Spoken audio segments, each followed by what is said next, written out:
Good morning, good afternoon, good evening, and welcome to today's morning ramble. And today I wanted to talk about what I think of as the twin benefits of meditation. This is something that came up in a coaching session earlier today.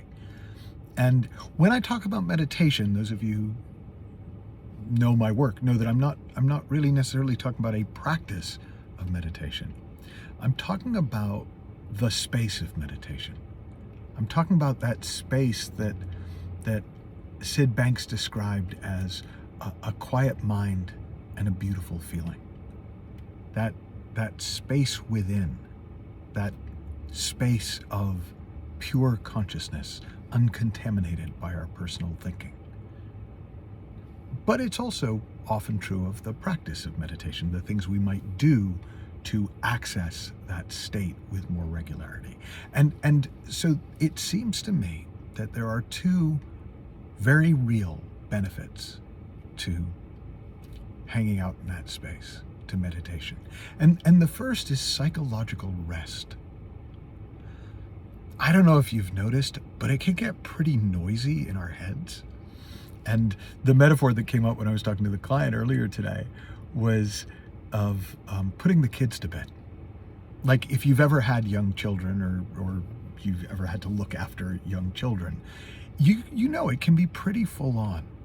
And putting them to bed, sometimes they just go to bed, but a lot of times like that is the hardest part of the day because you're trying to get them to settle and they're like winding up even faster because they don't want to settle. And then there's just this sense of when they've actually gone to bed. Well, that's psychological rest. That's peace of mind. That's the that we get when our thought quiets, when our thinking settles. And that is one of the benefits of meditation.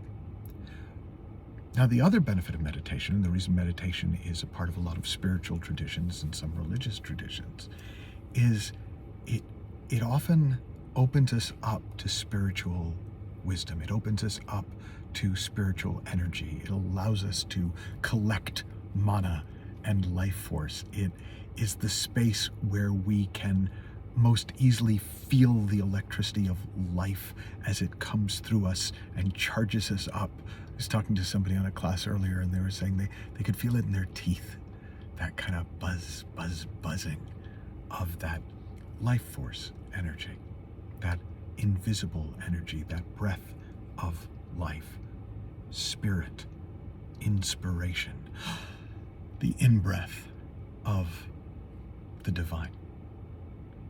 And the two benefits feed each other. In other words, the more rested we are psychologically when the kids have gone to bed, the more available we are to take in and experience this felt sense of spirit, of aliveness.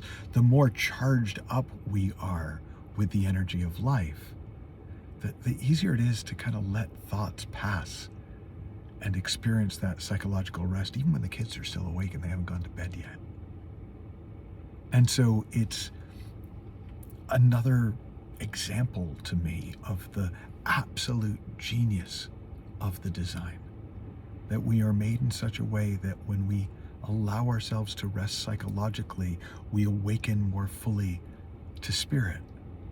And when we allow ourselves to fill up to overflowing with the aliveness of spirit, it brings us peace of mind. It brings us psychological rest. So if you have experiences that fit with this or experiences that don't fit with this, I'd love it if you share them in the comments section below. And until next time, have fun, learn heaps, and I'll talk with you soon. Bye-bye for now.